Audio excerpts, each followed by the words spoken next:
Então, bom dia a todas e todos. Obrigado pela presença. Nós temos, no âmbito do Seminário Permanente de Estética, a honra de receber hoje o professor Jacques Poulain, da Universidade de Paris 8, e também cátedra Unesco de Cultura das Instituições, uma cátedra. E ele vai fazer essa palestra, né, da cultura, hoje para a gente, com o tema A Cultura da Verdade como medida da humanidade do ser humano. O professor Walter Menon, que inclusive é ex-orientando do professor Poulain, que aliás é o autor da tradução, que foi revisada pelo Daniel.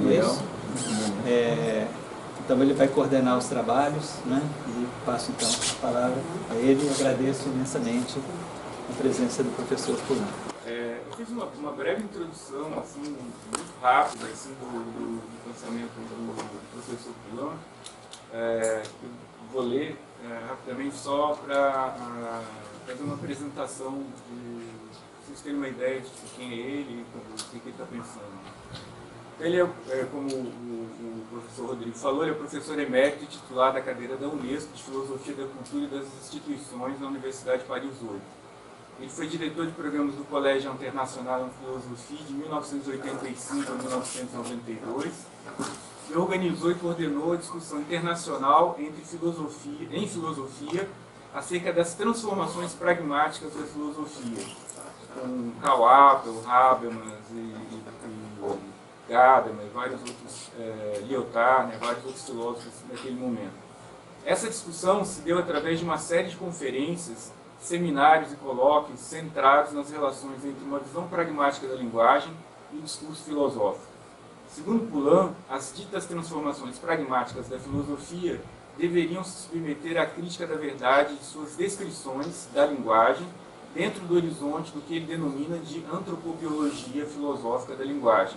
baseado sobretudo no pensamento de um filósofo alemão chamado Arnold Gehlen. No que diz respeito à ideia das relações transculturais, que é o que ele vem trabalhando já há bastante tempo, com uma interlocução com filósofos africanos, filósofos asiáticos, filósofos da América do Sul, a arte e a estética ganham interesse. Segundo Jacques Poulain, a experiência da arte tem sua dinâmica específica em uma busca sistemática das experimentações do mundo, dos outros e de nós próprios que nos gratifiquem com um sentimento de felicidade, tal qual se dava com a escuta da voz materna. Ele vai falar sobre isso. Essa experiência se conserva na arte, no registro do sagrado e posteriormente na poesia e nas diferentes artes que desenvolveriam a descoberta dessa experiência originária da escuta. Tal experiência de gratificação estética é um modo de aceder às diversas realidades que compõem o mundo. É a partir dos diálogos filosóficos e transculturais com pensadores de pelo menos 3 continentes que Jacques Poulain desenvolveu suas ideias. Além de inúmeros artigos, ele é autor de 9 livros, entre os quais vou destacar apenas os 3 últimos, né? La Condition Démocratique, de 98, De l'Homme et les Mondes, Antropobiologie Philosophique du Langage, que é de 2001, Die Neue Moderne, que é em alemão, que foi publicado na Peter Lang, em 2012, e o último, que é sobre a questão da mundialização, ou globalização, mas ele prefere chamar de mundialização, que é Peut-on guérir de la mondialisation, que seria mais ou menos é possível se curar da mundialização, foi publicado em 2017. E ele também organizou mais de 20 obras coletivas, né, publicadas entre a França e a Alemanha, das quais eu vou ressaltar as últimas que ele publicou em colaboração com o poeta e filósofo Bruno Cagny, o seu colaborador, que é Recherche d'Esthétique Transculturelle, tomo 1, Notas de Antropologie Esthétique, e L'Art comme figure du bonheur, então a arte como figura da felicidade, que foi publicado na Irmã em 2016, e Recherche d'Esthétique Transculturelle, tomo 2, Notas de Estética de Antropologia, que foi publicado agora, também em 2016. Então, os seminários ocorrem na Paris 8, e a partir desses seminários, são antropólogos, sociólogos, filósofos, etc., de várias nacionalidades, essas publicações estão ocorrendo sistematicamente. Então eu vou passar a palavra ao professor Jacques Poulain, agradecendo já a disponibilidade dele, a presença dele aqui e de todos vocês também. Eu vou tentar ir acompanhando a fala dele ali passando o texto. Né? Eu estou falando, vou tentar porque eu não estou enxergando.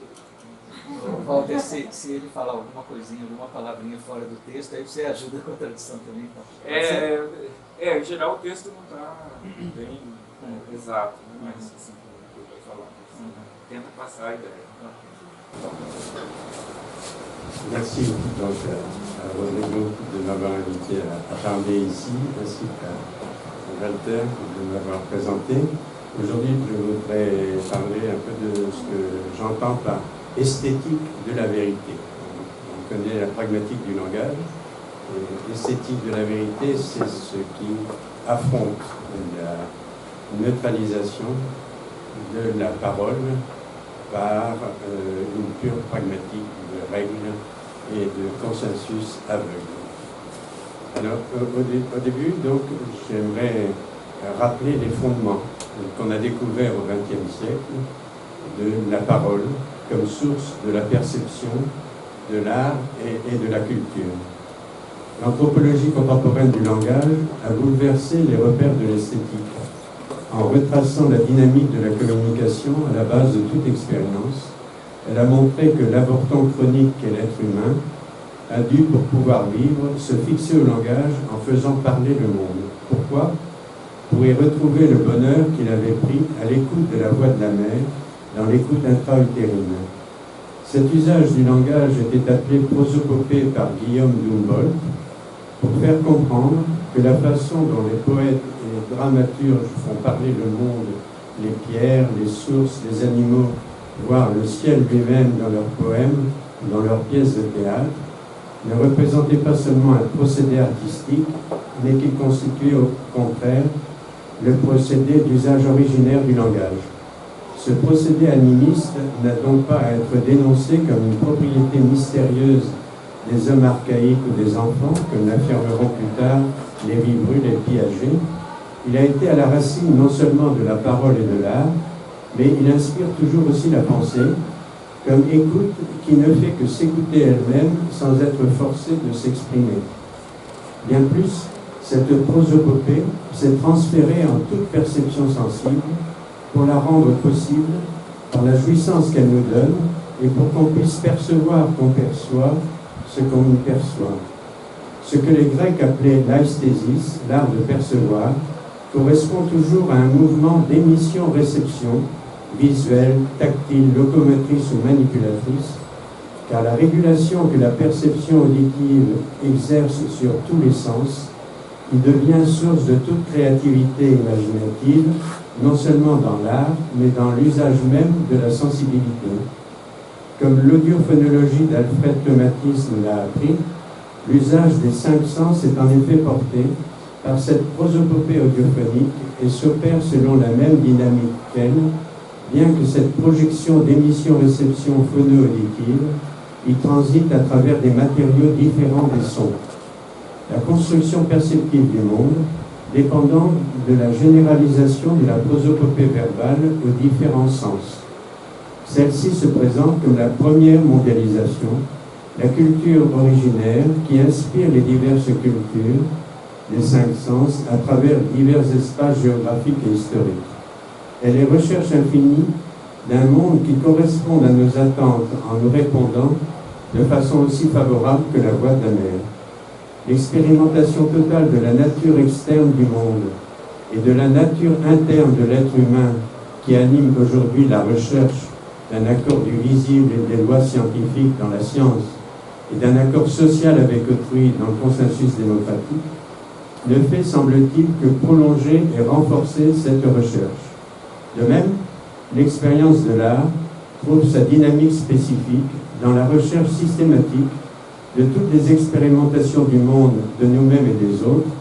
qui nous parlent en nous gratifiant à la façon de la voix de la mer, c'est-à-dire en nous répondant de façon nécessairement favorable. La spécificité dialogique de l'art s'apparaît à elle-même comme telle dans les différents arts, en s'y reconnaissant produire les figures du bonheur auxquelles aspire l'être humain. Cette esthétique du bonheur est donc irréductible à la seule esthétique du beau, à laquelle on a toujours eu tendance à la réduire, obsédé par le désir de comprendre l'imagination à partir du mystère de l'imaginaire visuel, c'est-à-dire comme faculté de représentation créatrice de nouvelles formes plastiques, théâtrales, cinématographiques ou architecturales appréhendables par la vision, mais indépendantes des perceptions passées.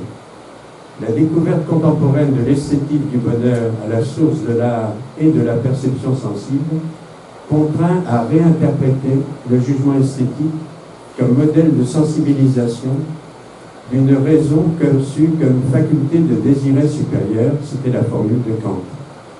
Si la création artistique des figures du bonheur guide le choix des formes de vie que l'être humain peut adopter en s'y jugeant aussi heureux qu'il est heureux de se délecter d'une œuvre d'art, celui-ci a à juger s'il se reconnaît ou non dans ces formes de vie, à la façon dont il reconnaît donc un monde dans le monde qu'il perçoit. Dans la mesure où il reconnaît un monde harmonisé à ses désirs et où il se reconnaît le produire comme tel. Cette découverte de la parole comme source de l'art s'est faite à la croisée de l'anthropobiologie du langage d'Arnold Gehlen, de l'audiophonologie d'Alfred Tomatis et de l'anthropologie acoustique d'Ulrich Zonnemann, ainsi que dans leur prolongement. L'anthropologie de l'esthétique se doit donc d'élargir l'esthétique en restituant au jugement esthétique sa portée cognitive, à la façon dont la vie sociale et politique se juge elle-même, lorsqu'elle discerne ses propres échecs et tente de réharmoniser le monde social et politique en conséquence, en cherchant à produire une hypothèse de vie sociale qui soit plus gratifiante que celle qui est mise en échec. Car le jugement esthétique a été trop souvent réduit depuis Kant à la reconnaissance d'un affect provoqué par la perception du beau, et à ce titre irréductible à un jugement dit déterminant, c'est-à-dire à un jugement d'objectivité. Mais cet affect de beauté est jugé pouvoir être partagé par tous. C'est la critique du jugement de Kant. Seul le jugement esthétique guidant la création d'une œuvre d'art était crédité par Kant d'un aspect cognitif, présupposé guider l'artiste vers la production d'une œuvre objectivement harmonieuse, c'est-à-dire reconnaissable objectivement comme belle. Ceci n'est nullement évident dans le monde pragmatique d'aujourd'hui, dans un monde où l'on entend de ce monde et des interlocuteurs qu'ils nous répondent en étant que les effets des paroles qu'on leur adresse et comme on désirerait qu'ils nous répondent. L'œuvre d'art elle-même, il semble purement et simplement réglée par ce désir de maîtrise magique du monde et de nos partenaires humains.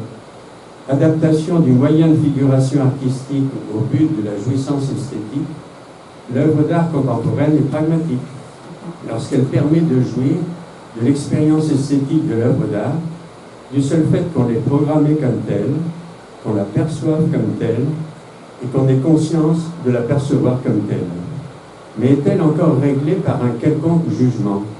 par un jugement qui serait à la fois esthétique et critique? Il est bien évident que non, et que la neutralisation pragmatique du jugement esthétique s'étend au jugement artistique, aussi bien qu'à l'expérimentation des êtres humains menée à l'aune du consensus. Puisque depuis la modernité, le jugement esthétique semble offrir le modèle de sensibilisation et de réalisation de la raison comme faculté de désirer supérieur, l'art y est présumé présenter la figuration du désir et du bonheur qui appelle irrésistiblement l'identification à elle des individus qui la produisent et en reconnaissent la beauté, du seul fait que cette figuration doit anticiper la satisfaction qu'ils ne peuvent pas ne pas désirer obtenir et qu'elle entend leur produire effectivement cette satisfaction. La réception de cette figure par l'artiste aussi bien que par les autres spectateurs doit s'imposer d'elle-même, sans le détour d'un concept, du seul fait qu'elle ait été reçue et comprise de façon gratifiante, abstraction faite de son instantiation dans la réalité ou de son application dans l'action. Bien plus, c'est cette expérience de production et de réception de la figuration artistique qui s'est prise elle-même pour le seul et unique objet d'expérience et d'appropriation directe des effets de cette expérience, dans les différentes transformations pragmatiques de l'art, comme il apparaît avec évidence à travers l'évolution exemplaire de la peinture contemporaine, de l'impressionnisme et du cubisme jusqu'à l'art dit abstrait. Elle devient sa propre référence, elle devient purement et simplement autoréférentielle. Cette transformation pragmatique de l'art peut se lire dans l'horizon de la réduction de l'esthétique du bonheur à l'esthétique du beau, comme une adaptation du moyen de figuration artistique au but de la jouissance esthétique. L'œuvre d'art est belle si et seulement si elle permet de jouir de l'expérience esthétique du seul fait qu'on est programmé comme telle, qu'on la perçoive comme telle et qu'on ait conscience de la percevoir effectivement comme telle. Cette transformation de l'art due à l'adaptation nécessaire du moyen de figuration au but de jouissance esthétique n'est pas propre à l'art. Elle s'intègre dans l'expérimentation contemporaine de l'homme et du monde par la communication et caractérise ainsi un phénomène plus fondamental et généralisé, celui de l'expérimentation de soi et d'autrui par la communication. On expérimente dans toute communication, qu'elle soit quotidienne, scientifique ou politique, sa propre fixation et celle d'autrui, aux croyances, aux désirs et aux intentions d'agir qui y sont exprimés, de la même façon que l'art expérimente l'adhérence esthétique au sentiment de la beauté de l'œuvre qu'on entend faire jaillir chez le récepteur de cette œuvre. Car l'expérimentation du consensus et l'expérimentation de la jouissance esthétique font toutes deux intervenir une instance d'adhérence gratifiante, d'accord avec soi et avec autrui, qui transcende le désir qu'ont les individus de la produire et qui s'avère donc indépendante de leur vouloir, à la façon dont l'instance du monde visible expérimentée dans la confirmation ou la falsification des hypothèses scientifiques semble transcender le désir qu'ont les scientifiques de voir confirmer leurs hypothèses. L'adhérence collective au consensus et l'adhérence individuelle de croyances, de désirs ou d'intentions aux représentations verbales de la connaissance, de l'action et de la satisfaction des désirs semblent en effet advenir comme un événement transcendant le vouloir des individus, tout comme la délectation esthétique advient comme événement gratifiant de reconnaissance de soi et d'autrui dans l'œuvre d'art, comme si celle-ci était une forme de vie, et ce, indépendamment du désir qu'a l'artiste d'en jouir et d'en faire jouir. C'est l'adulation aveugle de cet événement d'adhérence qui remplace le jugement esthétique ou communicationnel et qui en tient objectivement lieu, sans qu'on puisse de quelque façon prétendre échapper à l'attrait qu'il est censé exercer sur nous. Le problème que rencontre de façon semblable l'homme et l'artiste contemporain tient à l'aveuglement de cette instance du consensus scientifique, éthique, politique et esthétique d'une part, et à l'aveuglement de l'expérience de la jouissance artistique d'autre part. Ce consensus et cette gratification artistique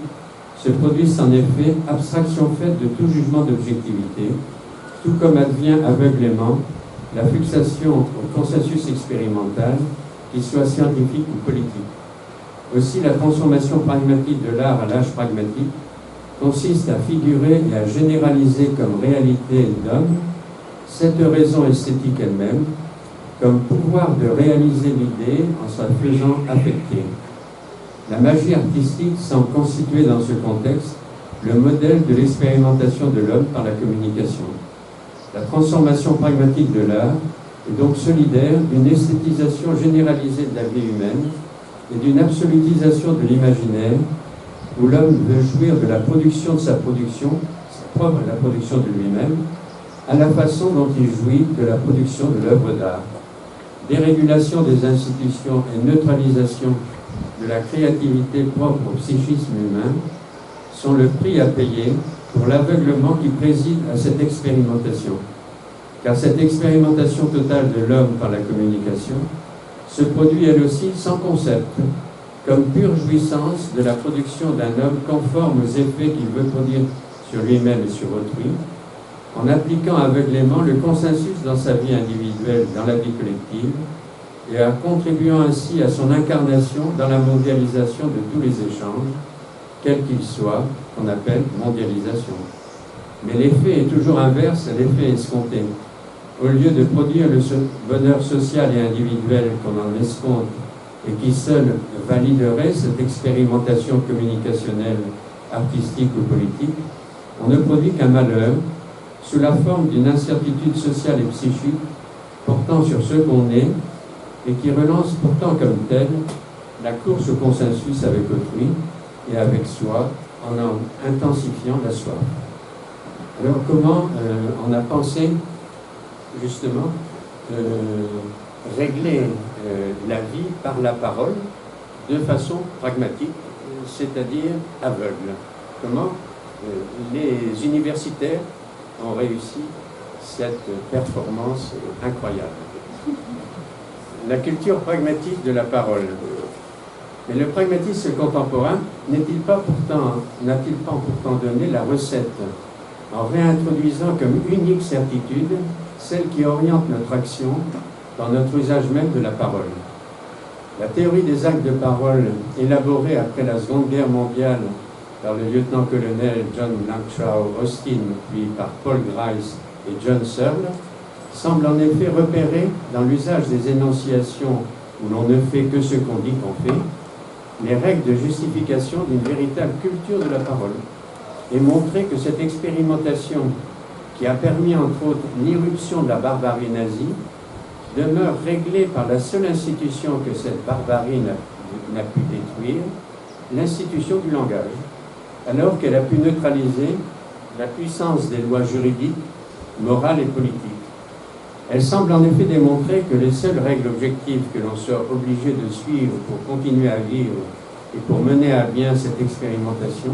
sont les règles du langage. Puisque le langage conditionne notre appréhension du monde, ces règles semblent ainsi aussi objectives que les lois du monde sensible lui-même. Elles seules permettent de répondre à la question que pose la modernité: comment l'être humain peut-il se faire lui-même? Le concept de culture, de Bildung, semblait pouvoir rassembler tous les éléments d'une réponse. Il suffisait de définir par contraste au concept de civilisation, censé permettre de parer à l'agressivité de l'être humain, pour le différencier de cette civilisation, de cette dernière, conçue comme un pur et simple dressage, analogue à celui qu'on impose aux animaux. La culture, au contraire, paraissait rassembler l'ensemble des conditions de vie qu'on ne peut acquérir qu'en faisant librement le choix de se les approprier, parce que les formes de vie culturelles n'avaient elles-mêmes pu se forger et s'imposer que sous l'aspect de création, irréductible à ce dont on fait l'expérience comme donnée naturelle de l'être humain. Elle paraissait donc pouvoir se concevoir elle-même à la façon dont l'imagination permet au génie artistique de s'adonner au libre jeu d'expériences sensibles et de la réflexion intellectuelle. La culture s'imposait comme le seul modèle d'émancipation culturelle des groupes et des individus, où les uns et les autres se forgeaient des formes de vie leur permettant d'être aussi libres à l'égard de leurs désirs et de leurs intérêts privés qu'ils se rendaient libres à l'égard des tentatives de domination d'autrui. Et le passage d'une philosophie de la conscience propre au temps moderne à une philosophie du langage au XXe siècle semblait donner la clé de la compréhension de la culture. Wittgenstein, en particulier, établissait que les jeux de langage harmonisaient d'eux-mêmes les formes de vie qui émanaient de leurs usages, et que pour guérir des crampes psychologiques et philosophiques émergeant de la contradiction sociale, il suffisait de remettre ces jeux de langage au travail, sans prétendre substituer à cette action des jeux de langage une théorie qui nous dispenserait de les utiliser.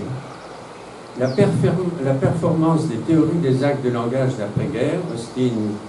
Grice et Searle, est qu'au lieu de se contenter de présumer de l'harmonie des jeux de langage, d'une harmonie aussi mystérieuse pour Wittgenstein que l'était pour Kant l'usage de l'imagination par les génies, par ceux dont la nature des talents parvenait à imposer des règles à l'art, elles parviennent à identifier les actes de parole par lesquels les interlocuteurs, énonciateurs et allocuteurs s'identifient à ce qu'ils se disent, à la façon dont les artistes s'identifient à leurs œuvres, le temps de les réaliser. L'harmonisation des uns et des autres est pour Austin déjà présente dans les conventions, qui permettent d'identifier les actes de parole et les modes d'identification des interlocuteurs à ce qu'ils se disent dans ces actes pour pouvoir les faire, du seul fait qu'ils y désignent l'acte qu'ils produisent les uns sur les autres. Comme les locuteurs d'une langue connaissent les conventions qui leur permettent de baptiser, d'ouvrir une séance, de condamner, d'acquitter, d'ordonner, de promettre, du seul fait qu'ils expriment faire ces actes, ils savent quels états d'âme ils doivent avoir pour pouvoir le faire, ce que doit être la situation sociale des uns et des autres, ainsi que les comportements que l'invocation des conventions oblige à réaliser. Par opposition à une énonciation descriptive dont on ne sait pas d'avance si elle sera confirmée, ces énonciations reposent sur un savoir-faire collectif qui leur permet de juger approprié le moment où l'on peut librement les invoquer et où l'on peut s'attendre à produire l'accord d'autrui en réponse à leur usage. L'usage du langage permettrait ainsi à l'être humain d'être la mesure de lui-même, à la façon dont le prétendait le sophiste Protagoras. Il suffirait d'y mettre en œuvre le consensus acquis dans le passé à la faveur de la création de la convention de baptême, d'ouverture de séance, etc., et de le réactualiser. L'harmonisation culturelle des interlocuteurs, obtenue dans la réactivation de cet accord, dans une situation donnée, reposerait ainsi sur le savoir de ce qui rend opérant cette énonciation dite performative, parce qu'on y ferait nécessairement au moins en parole ce qu'on sait qu'on doit ou peut y faire, du seul fait qu'on dise qu'on le fait. Mais d'où vient cette harmonisation consensuelle présente dans ces conventions? N'est-elle pas aussi mystérieuse que la façon dont les jeux de langage harmonisent les formes de vie pour en faire une culture cohérente et spécifique, distincte des autres cultures? Rien de plus simple pour percer leurs secrets que de les rapporter aux yeux de John Searle aux actes de promesse. Comme dans la promesse, on s'engage à faire ce qu'on promet de faire et qu'on s'y engage publiquement en parole, on fait constater à celui vis-à-vis duquel on s'engage qu'on s'engage à son égard à produire un acte qui est dans l'intérêt propre d'autrui. Les conventions ne sont donc que des promesses mutuelles, reconnues valides pour tous, à propos d'actes qu'on ne peut faire qu'en parlant et en s'engageant à être ce qu'on dit, puisqu'on y suit déjà les règles qui nous permettent de comprendre ce qu'on dit et de nous faire comprendre. Pour Searle, comme pour Austin, nul besoin de se référer à la vérité de ce qu'on dit. Du seul fait qu'une convention est adoptée, elle existe pour tous, dès qu'elle obtient l'accord de tous sur son existence. De même, chacune de ces invocations réussit ou est heureuse, selon les termes métaphoriques d'Austin,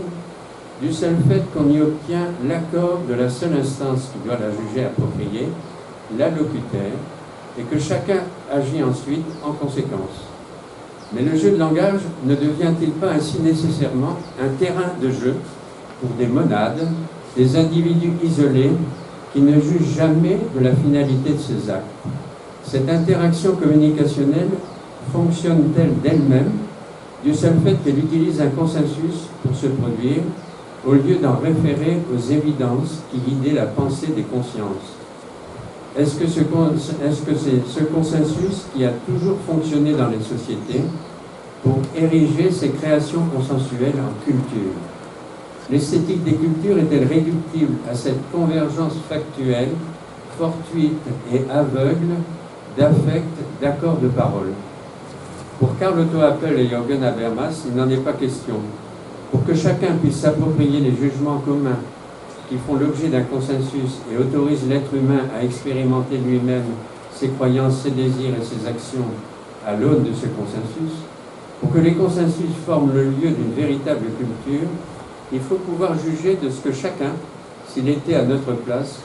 jugerait avoir à dire, à désirer, à faire, ainsi que ce dont il estimerait juste qu'il jouisse. Seule cette transformation culturelle permettrait aux uns et aux autres de se produire comme êtres qui assument librement leurs conditions d'être de langage et construisent ainsi leur liberté individuelle et la justice sociale à l'aune de leurs accords de parole. Pour Habermas, seule une discussion sans contrainte au sein de l'opinion publique permettrait d'ajuster les lois juridiques et politiques à la conscience commune et collective, des possibilités de transformation culturelle et des exigences liées aux découvertes scientifiques et technologiques actuelles, en se basant uniquement sur la force du meilleur argument. Cet aggiornamento de la philosophie du langage à l'expérimentation pragmatique contemporaine permet-il à la culture du langage de produire un être humain qui utilise sa condition d'être de langage à la façon dont un artiste invente une nouvelle harmonisation de ses matériaux en se confrontant aux possibilités qu'offrent ces derniers? Permet-il d'ériger comme condition de justification l'appel au jugement de tous les membres de la communauté des allocuteurs virtuels en condition de production d'une culture commune? Ou l'invocation de ce jugement ne transforme-t-elle pas cet affect mutuel de consensus en instance de dressage moral et civilisationnel d'un désir d'accord, d'un désir présumé foncièrement aussi irrationnel que sont présumés l'être les désirs nutritionnels, sexuels et agressifs? Il va de soi que ce qu'on désire encore produire comme culture est une fixation de l'être humain à une harmonisation à acquérir une fois pour toutes de ses perceptions, de ses connaissances, de ses désirs et de ses actions les uns aux autres, pour en faire un être de maîtrise parfaite qui répond aux stimuli perceptifs et cognitifs par les actions que tous peuvent reconnaître comme justifiées et qui lui permettent d'être heureux en reconnaissant que le bonheur social et individuel de vie auquel il accède est proportionné à la validité et à la valeur de ses actions. S'affirme ainsi, indépendamment de tout consensus historique qui le justifierait, un institutionnalisme du langage, justifié par sa capacité à faire de l'être humain un animal bien formé, un animal bien tressé par sa culture. L'inconvénient vient de ce qu'avec la découverte de la nature dialogique et hédonique du langage,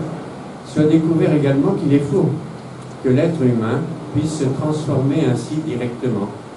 Il ne peut pas davantage se transformer en consensus parfait qu'il ne pouvait se transformer directement en une conscience morale parfaite de maîtrise de soi. Il a besoin du dialogue pour vivre et ne peut transformer ce dialogue en pur et simple instrument de création de lui-même en un animal si bien formé qu'il n'a plus besoin de ce dialogue avec autrui et avec lui-même pour vivre. Ne retenir qu'un consensualisme de l'énonciation performative ne permet pas de sortir du cercle social et psychique, d'une pure morale d'ajustement de ses désirs, à un bonheur de justice qui est censé régler ses désirs sans pouvoir juger de l'objectivité du consensus idéal recherché, qu'il soit éthique ou argumentatif. Alors, comment peut-on se guérir de cette erreur philosophique? Non. La réhabilitation de l'humanité, de l'être humain par l'esthétique de la culture. Pourquoi? On ne peut pas rester un pragmaticien idiot, qu'on appartienne à la philosophie analytique ou à l'école de Francfort. Parce que, effectivement, cet ajustement de la théorie sociale de l'école de Francfort, ici, va contre les principes mêmes de l'esprit critique qu'avait donné Adorno et qu'il avait reconnu comme étant spécifique à l'esthétique. Donc, ce consensualisme a beau se prétendre philosophique, on a beau avoir prétendu qu'il y avait une transformation pragmatique de la philosophie, que c'était l'événement du siècle. Ce consensualisme a beau se prétendre philosophique, il n'en demeure pas moins aussi sophistique que les théories des actes de parole qu'il stigmatise comme monologiques. Inconscient de ce que l'être humain ne peut jouir de son usage du langage qu'en jugeant de l'objectivité de la réponse du monde et de celle d'autrui en reconnaissant la vérité, il est incapable de reconnaître au jugement de vérité la fonction irremplaçable qu'il a, celui de permettre d'accéder à la réalité de ce que c'est que d'être humain, comme il permet de reconnaître ce que c'est que d'exister pour les choses. On peut donc rêver de s'en dispenser en désirant transformer l'homme par le consensus en un être qui n'a plus besoin du langage pour accéder à lui-même, puisqu'il connaîtrait une fois pour toutes ce qu'il a besoin de percevoir, de connaître, de désirer et de faire, pour ne plus avoir à être le dialogue avec autrui et avec lui-même que pourtant il est. Car ce jugement de vérité est ce qu'on a besoin d'obtenir et qu'on ne peut obtenir qu'en accord avec le jugement de vérité d'autrui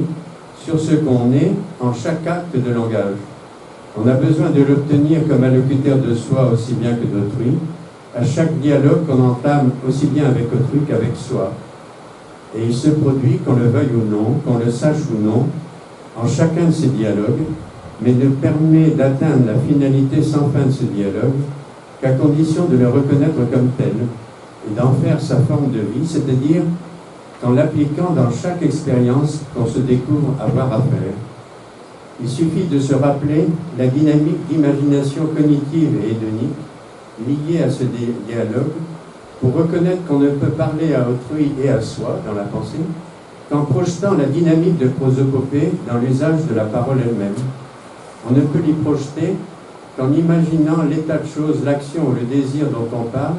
comme ce qui répond à autrui et nous répond à nous-mêmes, comme un locuteur de nous-mêmes, de façon aussi gratifiante et favorable que la voix de la mère. C'est de l'objectivité et de l'harmonie d'accord entre ce qui est projeté et ce qu'on découvre comme réalité effective qu'on juge en chaque acte de parole. C'est cette harmonie qui est jugée aussi réelle ou irréelle par le jugement commun de vérité porté sur l'objectivité même de l'acte de parole lui-même, qui produit la réjouissance commune rendue accessible par ce jugement. C'est également cette harmonie entre celui qui la projette et ce qu'il espère en l'énonçant, qui se juge elle-même en jugeant de la vérité objective de l'énonciation, par laquelle l'énonciateur s'énonce comme l'être qu'il désirait dans ce dialogue, comme celui qu'il parvient à y être, dans le jugement commun qu'il porte sur ce qu'il fait avec ses interlocuteurs. Aussi ne peut-on réduire la réjouissance ressentie en commun dans le partage du jugement de vérité à l'émergence fortuite d'une communauté d'affects d'accords arbitraires qui recevrait ainsi force de loi pour l'avenir des partenaires sociaux sous la forme de conventions. Car ce qui est en jeu dans la création dialogique d'un jugement commun de vérité et du bonheur qu'elle inspire, vise et réalise, est de reconnaître qu'on y peut réaliser son existence d'agent et son existence tout court qu'en commun, et qu'en s'identifiant mutuellement à l'acte qu'on y produit en commun. Comme l'usage des noms propres permet de différencier les individus les uns des autres, l'usage des verbes performatifs permet d'identifier ces modes d'existence qu'on ne peut être qu'en commun, mais qui conditionnent comme tels l'existence et la vie de chacun. Les actes de parole, qu'ils soient explicites ou non, identifient les modes de communication qui rendent la vie humaine possible, et les interlocuteurs s'y donnent existence, sous la forme performative à la fois cognitive et gratifiante, qui leur donne force de loi, comme mode commun d'être au monde. Ils peuvent et doivent donc être réfléchis et explicités sous la forme d'affirmation, contrairement à ce qu'Austin et Searle prétendent. Je vous promets de venir demain veut dire qu'il est aussi vrai que je viendrai demain, qu'il est vrai que je vous dis aujourd'hui que je viendrai demain. L'acte de promesse n'implique donc pas seulement, comme le prétend Searle, qu'on s'identifie à l'intérêt privé de l'allocuteur de nous voir venir demain, car il se réduirait alors à une pure expression de véridicité, et il imposerait à l'allocuteur de faire ce qu'il ne peut pas faire pour donner son accord, c'est-à-dire affirmer lui-même la réalité de cette véridicité en nous, en se mettant effectivement dans la tête de l'énonciateur. Mais la réflexion commune de vérité qu'il déclenche consiste à créer l'acte de venir demain comme un intérêt et un bonheur commun qui se reconnaît aussi objectif qu'est vrai, cette affirmation qui érige aujourd'hui l'acte de rencontre de demain en réalité future aussi réelle et gratifiante que l'est cette affirmation. Les actes d'affirmation exprimés et réalisés par les actes de parole ne peuvent donc non plus être réduits à la réactivation de conventions arbitraires qu'on invoquerait en déclarant magiquement réels ces actes qu'on dit qu'on fait, comme si cette réactivation de leur convenance au contexte avait le pouvoir magique de redéclarer valides it et kninc ces conventions à chaque fois qu'on les invoque. Ce modèle austinien tente de transformer l'usage du langage performatif en usage du langage juridique informel, conçu sur le modèle du positivisme kelsénien, et il consacre l'arbitraire de ces actes qui valent comme tels, du seul fait qu'on puisse les identifier comme tels et les réaliser comme tels. Non seulement ils peuvent être décrits en termes d'affirmation, mais ils le doivent, si l'on accepte de reconnaître que leur énonciation conditionne radicalement la possibilité de vivre pour l'être humain, en la rendant dépendante non seulement du jugement de vérité de l'énonciateur, mais également du jugement de vérité de son allocuteur. La validité de cet acte dépend en effet de sa réponse, par laquelle le dialogue devient pour l'un et pour l'autre condition d'une transformation indirecte de lui-même. Il en va ici dans le dialogue comme il en allait de l'amour pour Friedrich Schelling. Je cite, « Le secret de l'amour, c'est qu'il lie les êtres tels que chacun pourrait être pour soi et pourtant ne l'est pas, et tel que chacun ne peut être sans l'autre. » Fin de citation. Cela ne veut pas dire que la jouissance du partage du jugement de vérité soit une relation d'amour, mais qu'énonciateurs et allocuteurs ne trouvent leur reconnaissance d'eux-mêmes et de leur existence qu'à travers ce partage. Ce partage conditionne donc leur possibilité même d'exister. Et il faut corriger la formule schellingienne en soulignant que ces interlocuteurs ne peuvent n'exister que l'un par l'autre en raison de leur statut d'être de langage, qui ont besoin de ce partage dialogique de vérité pour vivre. Encore faut-il que ces actes de parole répondent au départ aux besoins qu'a l'allocuteur qu'on lui parle pour vivre. Le premier jugement de vérité qui rend accessible la reconnaissance de ce besoin est celui qui permet à l'énonciateur d'identifier ce besoin dans la discordance que ressent cet allocuteur à l'égard de son monde. Le second mouvement correspond au mouvement d'imagination de l'énonciateur par lequel il identifie la possibilité de réharmonisation du monde d'autrui. Parce que cette création imaginative est rapportée pour Carl Otto Appel à un mouvement irréfléchi qui doit être corrigé par le jugement qu'on devrait porter sur la validité de ce désir, en identifiant ce qu'aurait à dire tout allocuteur possible s'il était à ma place. Cette hypothèse de vie doit être validée pour lui par ce jugement présumé universel, sans qu'on puisse pourtant justifier que le jugement porté sur ce qui est à dire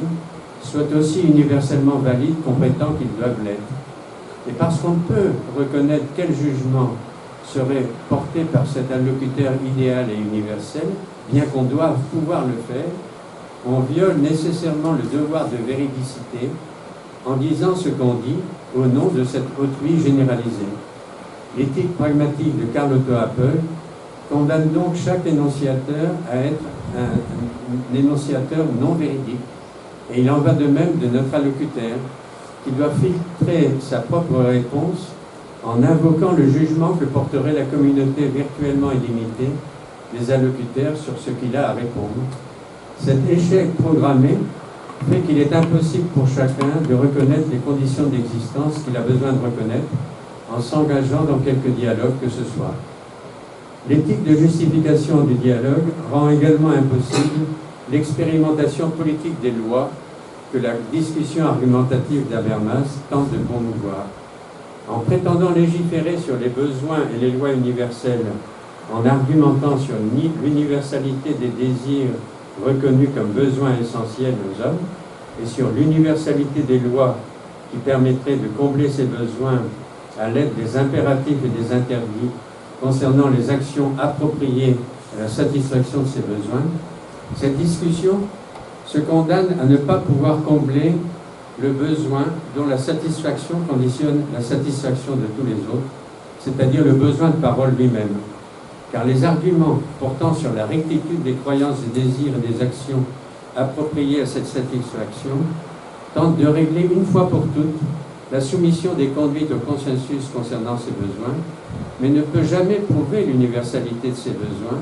ni non plus la prétention de ces lois à une validité universelle, parce que justement, l'homme n'est qu'un avorton chronique qui n'a pas de besoins essentiels et qui doit les forger par sa conscience. La raison en est que le dialogue de vérité qu'on mène avec soi-même ne peut s'assurer de la vérité des croyances présumées universelles sur l'objectivité des désirs, conditionnant leur reconnaissance comme besoin universel, ni de l'objectivité des lois prétendant à l'universalité, en jugeant de la rectitude des actions qu'elles ordonnent ou interdisent de faire. Ce dialogue argumentatif, en présumant produire le consensus de tous avec tous au nom de tous, rend impossible tout jugement de vérité de chacun avec lui-même à propos de la vérité de ses croyances, de l'objectivité de ses désirs, aussi bien que de l'objectivité des actions ordonnées ou interdites par ce consensus. La dépendance du dialogue argumentatif à l'égard d'un Sollen collectif, mais aveugle, interdit tout jugement d'objectivité porté sur la réalité de ce qui est humain en l'homme, tout en prétendant formuler à sa place ce qu'il est nécessaire qu'il fasse ou qu'il ne fasse pas. Car l'entente argumentative consensuelle est conçue sur le modèle herméneutique et platonicien, selon laquelle la compréhension linguistique et l'entente argumentative sont opérées à travers un affect subjectif d'identification du sens, la compréhension, et un affect consensuel, présumé tous deux universalisables, du seul fait qu'ils parviennent à survenir et à faire prendre conscience de leur occurrence par les partenaires de communication. L'anthropologie du langage nous apprend au contraire qu'on accède à la compréhension qu'en pensant vrai ce qu'on pense, et ce pour pouvoir se représenter la réalité à laquelle on pense en parlant, quitte à reconnaître ensuite que ce qu'on a pu que penser vrai était en réalité faux. Parce que la parole est condition de la perception, même visuelle. De même, dans le dialogue, il n'y a pas d'abord un partage de sens qui nous affecte dans l'expérience de compréhension de ce qui est dit, et puis une reconnaissance que ce qui est dit est vrai ou faux, mais on ne peut se comprendre les uns les autres qu'en pensant vrai ce qui est dit, quitte à reconnaître ensuite que ce qui a été dit était faux. Il en va de même pour le consensus de vérité. On ne peut reconnaître l'occurrence d'un partage de jugement de vérité et se réjouir de la reconnaître qu'en la reconnaissant aussi objectif que vrai, pour pouvoir découvrir si ce partage de sens est un partage de vérité. Le bonheur de vérité qui accompagne cette reconnaissance devient motivation commune à partir du moment où elle est reconnue comme condition culturelle de vie. Si ce partage a été aussi objectif que vrai, alors les interlocuteurs n'ont pas à considérer son application comme un devoir, mais comme la condition hédonique, gratifiante, d'action, qui est aussi nécessaire que cette occurrence de bonheur de vérité, puisqu'elle est ce dont on a joui dans le partage du jugement de vérité. La conscience collective de devoir rétablir, par exemple, dans la mondialisation, un dialogue social de vérité à propos des échanges économiques qui ont écarté les ouvriers de toute discussion sur l'objectivité des rapports d'harmonie entre les bénéfices des actionnaires et le dumping commercial des consommateurs, ce dialogue ne peut advenir qu'à condition d'avoir pu distinguer l'autisme social libéral qui a mis une fois pour toutes les ouvriers hors de tout rapport de négociation réelle sur leur salaire. Cette conscience d'injustice sociale partagée aujourd'hui par la plupart des partenaires sociaux ne peut être surmontée qu'à condition de redonner force de loi à un dialogue de vérité sur les échanges économiques objectifs impliqués dans cette injustice. Il faut en effet, il suffit, que ce dialogue puisse établir la force de ces échanges de vérité comme leur unique loi, pour que ce dialogue issu des rapports de force contraignants du néolibéralisme puisse acquérir force de loi pour tous, si et seulement si ceux qui s'y trouvent impliqués sont conscients d'avoir ainsi pu reconstruire un monde d'échanges d'actions aussi réellement juste qu'il a été jugé comme étant l'unique condition de vie des uns et des autres. La culture de la vérité s'avère ainsi constituer l'unique mesure du dialogue, aussi bien que l'unique aune de l'humanité des croyances, des désirs et des actions dans lesquelles les partenaires sociaux peuvent jouir de se reconnaître. Un partage de vérité sans son application dans la vie humaine et dans le monde n'est rien, si la jouissance mutuelle qu'il prodigue ne se traduit pas dans tous les aspects de la vie humaine comme réponse définitive à ce partage, et si elle ne permet pas à chacun d'accéder à une conscience collective et individuelle du bonheur que cette application produit, et qui soit à la mesure du bonheur de vérité obtenu dans le dialogue. Cet hédonisme culturel vient de ce que l'être humain n'accède à quelque réalité que ce soit, y compris à la réalité qu'il est pour lui-même et pour autrui, qu'en jouissant de cette réalité en la faisant parler, c'est-à-dire en y projetant la structure d'accord dans le sujet, entre le sujet et le prédicat, inhérente à toute proposition, et en reconnaissant s'y exister pour ce qui est nommé, est effectivement ce qu'on consomme de lui par le prédicat. ce mime du mouvement d'émission-réception phonoéditive effectué dans l'énonciation de toute proposition et dans le mouvement de réflexion qu'il provoque à l'égard de lui-même dans la proposition de présentation performative de soi, est ainsi indissociablement épreuve de vérité et gratification lorsque l'enfant, par exemple, parvient à faire parler ce qu'il perçoit visuellement. On ne peut donc rester aussi moraliste que Freud lorsqu'il donne une priorité créative au principe de plaisir et a besoin ensuite de l'autorité de la censure qu'aurait le moi pour maîtriser un moi narcissique, car on accède à la réalité qu'en en jouissant comme tel. L'usage du principe de réalité et celui du principe hédonique du plaisir sont ainsi liés en toute expérience qui reconnaît produire autant de bonheur de vérité que de bonheur de vie. L'art tente de ce côté de pérenniser la conscience de bonheur liée à toute expérience collective privée de vérité en faisant jouir de pouvoir le faire. Il n'est donc pas réductible à ce que Hegel décrivait de l'expérience de l'art dans les temps modernes lorsqu'il la réduisait à l'expérience gratifiante du sentiment d'amour érigé par le christianisme en source et en finalité que les êtres humains sont appelés à faire de même. Il y voyait la fin de l'art et associait la mort de l'art à la façon dont le romantisme en avait fait l'alpha et l'oméga de l'humanité de l'être humain et avait ainsi, dans ces termes, sensibilisé la raison à l'image de la façon dont Kant avait limité l'usage de la raison humaine à la connaissance du sensible. Car ce sentiment avait beau permettre à la belle âme de se réjouir d'elle-même comme telle, elle ne le faisait qu'en faisant ce sentiment la mesure de cette raison, et en soumettant par conséquent la raison à ce sentiment. On sait que cette critique s'est transposée aujourd'hui dans la critique du postmodernisme, présumer l'expérience du romantisme, présumer répéter l'expérience du romantisme en érigeant les diverses formes de culture qui cohabitent entre elles, à l'intérieur de chacune, comme différentes formes de figuration culturelle issues de l'imagination. En découvrant la nature dialogique de l'imagination et sa capacité de construire toutes les expériences de l'être humain comme dialogue, l'anthropologie du langage nous permet de comprendre que les arts, qu'ils s'affichent ou non comme beaux-arts, tiennent leur capacité de rendre pérenne la jouissance culturelle de ces différentes formes de culture à la façon dont ces cultures parviennent ou non à faire jouir et à faire jouir de l'humanité des formes de vie qu'elles créent à l'aide de ce dialogue de vérité. Si ces cultures ne tolèrent plus le dialogue entre partenaires sociaux et vont jusqu'à promouvoir un autisme semblable à celui que nous prodigue généreusement le néolibéralisme contemporain, tout semble se passer comme si l'art contemporain affrontait nécessairement l'expérience de sa seconde mort et devait se soumettre à son destin. Et parce que la destruction de l'humanité de l'homme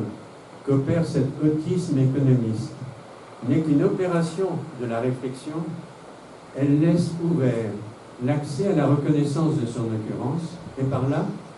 laisse libre cours à l'invention culturelle et artistique des modalités par lesquelles elle entend les surmonter à l'aide de la réjouissance artistique à laquelle nous convie le dialogue à travers ces cultures. Car ces cultures ne constituent pas des bulles consensuelles aveugles, fermées les unes aux autres,